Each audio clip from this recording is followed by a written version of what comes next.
Thank you. That was a rip-roaring end session. And it's important to reiterate that everything that Konstantin was just talking about, we're going to have the opportunity to hear at 7:30, because there will be a performance that is a recreation, like from 1935, that's taken out of the archive. So I've now got too many pieces of paper. Get ready with your questions. We're going to spend 15 minutes talking between ourselves, and then we'll go into the final session where we discuss the entire conference in an impossible way. So I will ask one question of all of you and then open it up to the floor. So I'm interested in this notion of future, because we have three different examples. We have future with a kind of metaphor of science fiction, or the idea of this kind of way in which the intelligent ocean can create this never-ending kind of thing that we can mine. We also have the future as technology, if we're to take Refik's interpretation or his work with the archive. I thought that was a fascinating video. That it was very kind of futuristic. It was almost a kind of like sci-fi of the archive. And then we have the future with the avant-garde, which is also this kind of perpetual presentness, because as you were saying towards the end, you know, who's to say that this music that was made at this time is like of the past? It could be as present as anything else right now. So what I want to ask you is that there's, like, looking to these futures, what has been kind of brought up between you is this binary between complexity and legibility. And where do you feel things kind of sit, or what is your interest, like looking into the future with archives, between complexity, the complexity that we saw in Dawson City last night with the film, or the complexity of like understanding the archive as Refik did, the complexity of the intelligent ocean, or the legibility, or the complexity of the Seth Sieglab project, or the legibility which is trying to understand, like, and interpret and make sense of things. So what, between these kind of two binaries, can you comment on what you think is most interesting for you moving forward? I am looking in this with two aspects. One of them is carrying the past to the future, keeping the memory for the future, for the history. The other aspect is technology. You know, taking support of technology in archiving.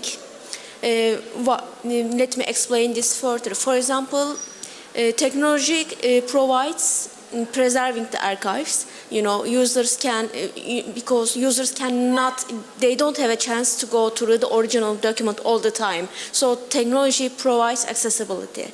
On the other hand, technology also causes to lose the data easier than the original documents. So developing technology and software is another challenge in that. The other aspect is we should also think the future, as you said. For example, we are cataloging, we are digitizing documents in various formats such as JPEG, TIFF. Let's think on maps, for example. For example, today we are able to access to map in a three-dimensional way. Does it make sense to digitize map in JPEG formats while we are having chance to, you know, go inside it? So we should think for these aspects, I think. Lars? Sure. Yeah. Thank you. Yeah, good question. I think, well, to stick with this idea of Solaris, the intelligent ocean, I don't know if it's an appropriate image of the archive, but I found it worthwhile to play around with that image of the archive, because I thought it was worth suggesting another image of the archive not as a storage, not as a hard disk, not as a monument either, because that's how Derrida, when he talks about archive in his Archive Fever, he talks about it as a monument. And I think we need something more something less static than that, something more alive. So I appreciated that image as well of Rafik's video with the hallucination of the archive as well. So I think that's that kind of dynamics, mobility, movement. That is a movement towards the future. Once you acknowledge that, I would also like to go back actually, because a lot of what we've talked about lies in the 20th century for good reasons, obviously. But I'm not a historian of archives, but it seems to me that a lot of this relates to a problem of the Enlightenment, right? This is the archive as one format of Enlightenment knowledge. I mean, the problem of the Enlightenment was that they found out that knowledge is human-made. It's not given by God. So what do we do with human-made knowledge? How do we take care of it? How do we archive it? How do we make it transparent and pass it, etc., etc.? And I think we also know that the Enlightenment was compromised by all kinds of system errors, as Adorno and Horkheimer have pointed out. There's a dialectic of the Enlightenment. It flips into barbarism really easily. That was the importance of those two artist groups I mentioned, because they were definitely they articulated that line between, they were into knowledge organization and diagnosis of knowledge at the same time as they worked between on this line between complexity and legibility and complicating that. So we need to keep that in mind in our way to the future, that history as well. Okay. What interests me is that there are many gaps, many errors in these archives of the 20s, and more gaps we have, more fantasies we can create in contemporary art and in our time. And that's the thing which I noticed as a theory in Yuri Lotman's theory of culture. The less we have, more we have. So this is very interesting balance between knowledge and our desire to have it. And I think that this desire makes it creative knowledge, not knowledge itself. That's it. Very good point. Any questions? Lars, you mentioned the idea of the untapped archive, and I think we all suffer from that anxiety that we need to find that untapped archive to start the next book, start the next project. Do you have any suggestions how to go around that kind of anxiety? Well, I think it's a strange metaphor and a pernicious metaphor for various reasons. Also because it isolates archives from those knowledge, from those ecologies that knowledge is, that collective knowledge is. And you can, there are archives that has been visited by art historians 1,000 times, like the archives of Warhol or Etishika or Alicia Clark. They are revisited by art historians. They are regenerated by art historians as well. So how to deal with that? It is a professional anxiety. I agree. I think part of it is in the conceptualization of how we deal with archives that are perhaps, that have been illegible and that we would like to make readable.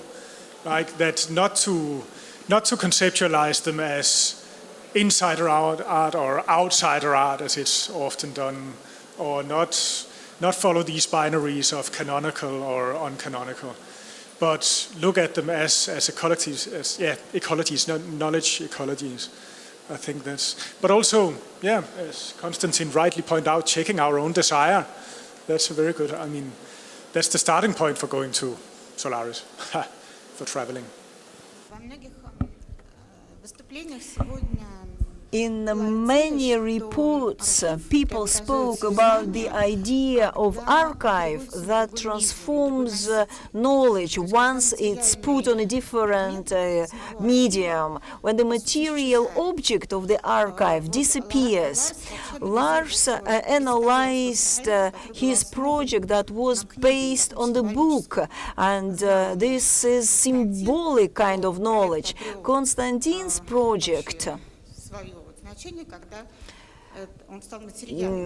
became meaningful when it turned into material form, because it used to be in a paper format, but then it disappeared. What is going to happen in the future? I just want to continue Kate's question. What is going to happen with material objects that are kept in the archive?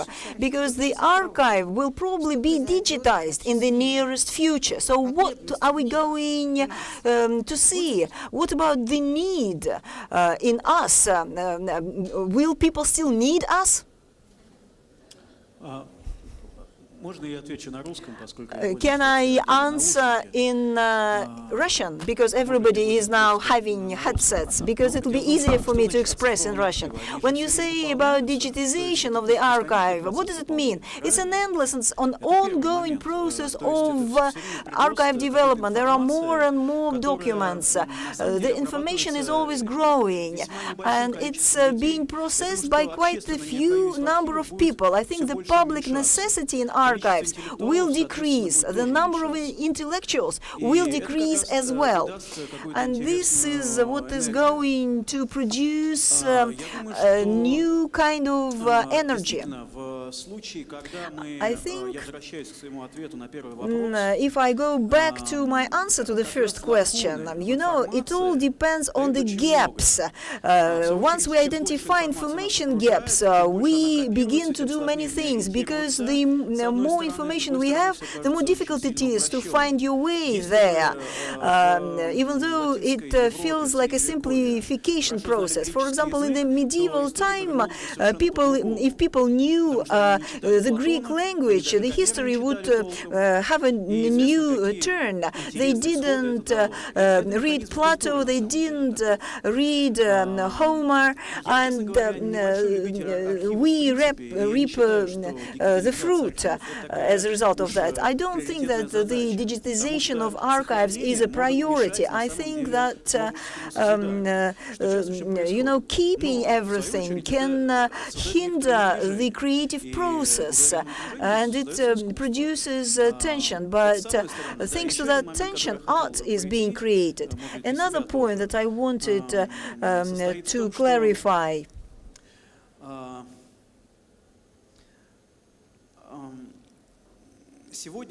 is that today we have an opportunity to preserve everything that happens in art. And ultimately, what can happen is something that happens to most of cameras. You know, tourists from Asia try to capture every single thing. Nobody is going to look through these images, and there's no person that can you know, process this information, and so archive will become Solaris. That's what I think. So it will disappear, right? If it's not going to be processed, it will disappear.